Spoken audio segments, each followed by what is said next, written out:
Alright, if you're viewing this tutorial, you should already have the credentials for this program, which is Sam Broadcaster, which I'll be teaching you guys how to use today.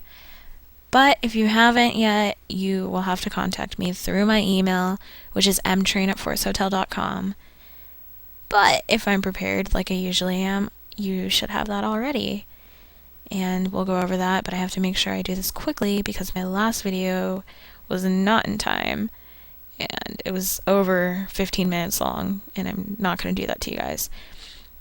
So basically, when you get this all installed, when you have the registration key in and you should have the download link that I've given you, which is from Pirate Bay, and it has the cracked key, which will give you access to the full version without paying for it.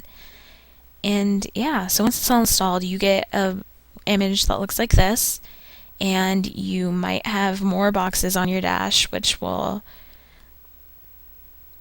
most of them you won't need, but some of them you're going to want to keep around just in case for easy access. And yeah, so the two decks play the music, and there's various buttons: play, stop, fast forward, and all of that.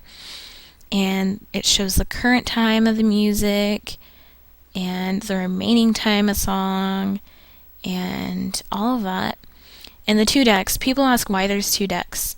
One is for when you're playing one song, and when the next song comes on from your playlist, it'll transition to this deck and it'll play through this deck, and then it'll go back and forth and you can watch it as it goes.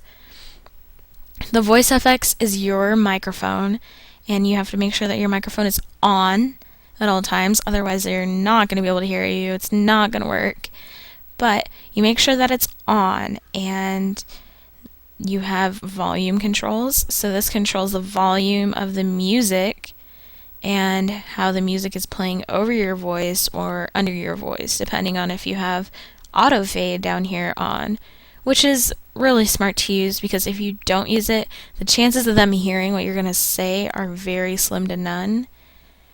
But you want to make sure that your music is at the right volume and that your microphone is set to the right volume so that they can hear you and that everything is being transferred through the air clearly.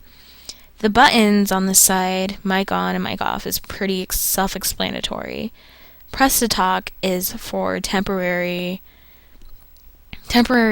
like if you want to talk for a short period of time. If you want to use lock to talk, this is used for if you're going to view different windows on your computer.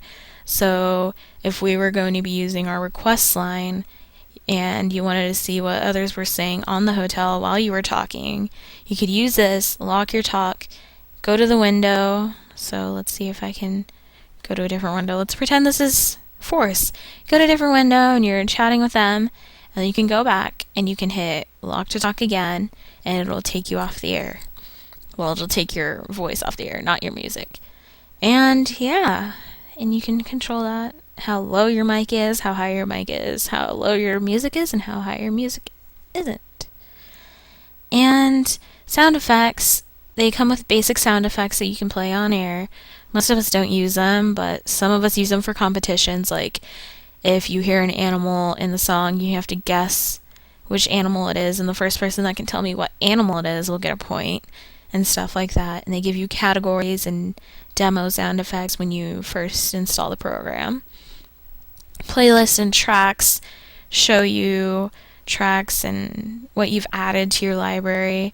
So if you hit tracks, you shouldn't have any if you've just downloaded the program, but if there's no need to worry about that because you can go through and add files, add them from your playlist, add them from whatever, and once you've had all of your music in, which should be over 500 songs, and you can set up different folders that will help you with organization, which I use for larger parties like our Halloween party and our Christmas parties and all of those things. It helps you be organized so you know what you're going to play, and if you make a playlist before it happens, it'll be easier. So I've created a tutorial 1 which contains only one song, but it's easier because you know which songs you want to play, and it gives you a variety of songs that fit to that standard. So if you're doing Halloween, you would have Halloween, spooky, scary songs, whatever.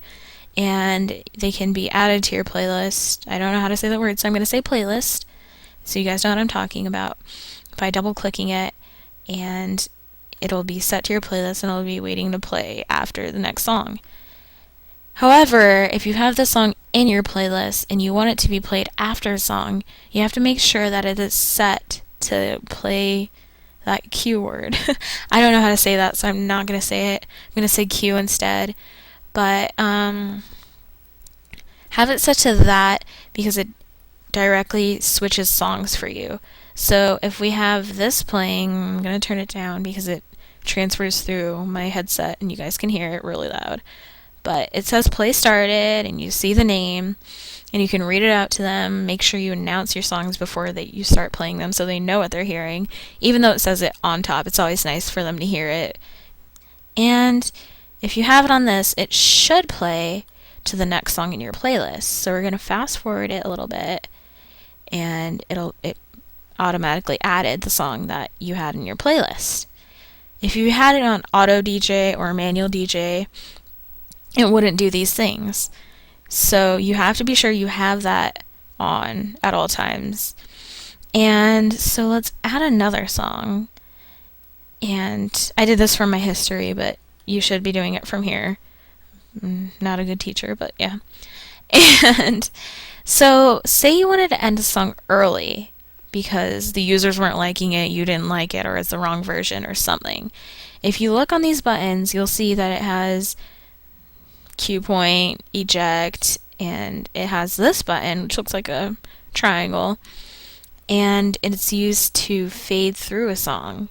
So if you have a song in your playlist waiting to be played and you want to get rid of this song and you know which song you're going to play next, if you hit fade, it'll fade through, it'll automatically go to the end of the song, and it'll transfer to the next song in your playlist.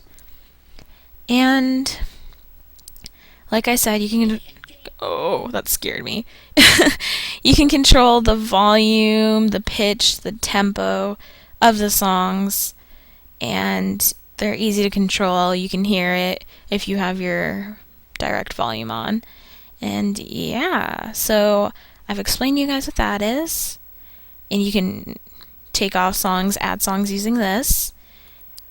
And we have the history box, which shows what you guys have played during your DJing on air. So, like we just played I Just Wanna Run, and we had Drive By on. It'll show you what you played, and this is helpful for when you don't want to play or repeat a song that you've already played and you can't remember what you played. It's really helpful to keep it down there just in case. Our encoders are what actually gets us on the air, and the details for these will be obnoxious, will be given to you by me. And like I said, if you haven't already, email me about it. Adding these, I think I can do this in a new video because this is going to get long, so I'll explain how to add an encoder later. But that's how you add them. Our volume right here is the main volume, so this is what you hear. This is not what the users hear, but this is what you hear. So if it was too loud for you and you wanted to turn it down, or if you had someone in the room and you wanted to hear what they were saying, you would turn this down. And like I said, they can't hear it. If you have it all the way down, they will still be able to hear the music. They will still be able to hear you. You just won't be able to hear everything. And the other side isn't used. I don't even know what that's for, but I don't touch it. And the clock isn't necessary, but it's nice to have just in case you don't know what time it is or you're basing something off of a certain time. And do not worry about desktop B, because just looking at that is really confusing and it'll get you intimidated and you won't want to do anything with it. So just stay away from that. Focus on your desktop A. And I don't know if I've said this before, but if you ever accidentally remove a box from your dash, you can head over to the window tab and find it on here, and you click it and it adds it directly to your dash, which none of these are really used unless you're a very technical DJ, which I'm not. But yeah, if you guys have any questions, feel free to email me at mtrain@forcehotel.com. And yeah.